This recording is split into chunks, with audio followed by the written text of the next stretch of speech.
पहिल्यांदा महाराष्ट्र असं राज्य ठरलेलं आहे की ज्यांनी मल्टीयर टॅरिफ पिटिशन मध्ये आपले 5 वर्षाचे दरवर्षी कमी करण्याचं आपण त्या ठिकाणी पिटिशन सादर केलेलं आहे आणि मला विश्वास आहे की MERCतनं ते पिटिशन आपण मंजूर करू. चला प्रश्न पुढे जाऊया. आता झालंय समाधानकारक उत्तर आलंय.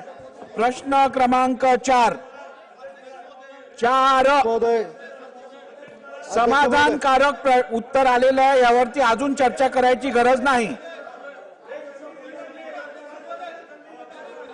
प्रश्न क्रमांक 4 अध्यक्ष महोदय कोण आहे? प्रश्न क्रमांक 241. नाही, एक मिनिट बसून घ्या. अध्यक्ष महोदय बसून घ्या. बसून घ्या. बसून घ्या. अरे मी उठलो आता तर बसा.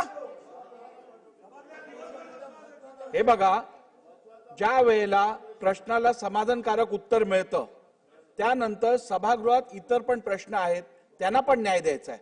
आता जर का तुम्ही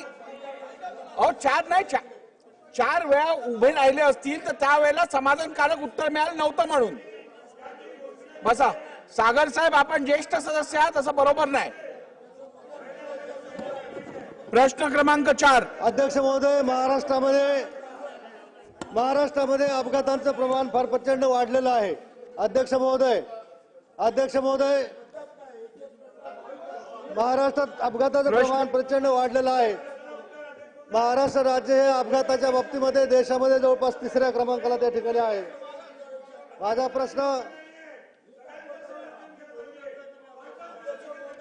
अध्यक्ष महोदय चला पुढे ऐकून करूया. आता पुढे घेऊया ना. मी लक्ष देतो तुम्हाला. अध्यक्ष महोदय चला. मंत्री महोदयांनी उत्तर या ठिकाणी देत असताना आकडेवारी देखील या ठिकाणी दिलेली आहे. मागच्या वर्षामध्ये जवळपास 36,084 अपघात झालेत आणि त्याच्यामध्ये 15,335 लोक त्या ठिकाणी मृत्यू. त्याच्या अनुषंगाने सभागृहाला आपल्याकडनं अशी माहिती हवी आहे की आपण विरोधी पक्ष नेत्यांची नियुक्ती केलेली आहे का या सभागृहामध्ये? कारण विरोधी पक्ष नेत्यांच्या आसनावरती सन्मान्य अजय चौधरी साहेब बसलेले आहेत. आम्हाला त्यांचं अभिनंदन करावं लागेल जर आपण त्यांना तिथं नेमणूक केली असेल तर. धन्यवाद. अध्यक्ष महोदय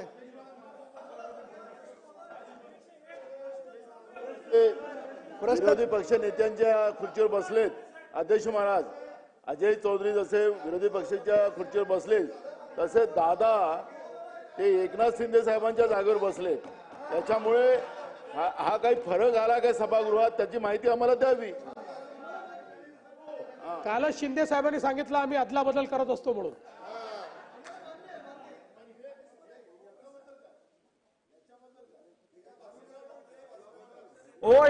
त्याच्याबद्दल निर्णय मी घेईन. मला विचारा.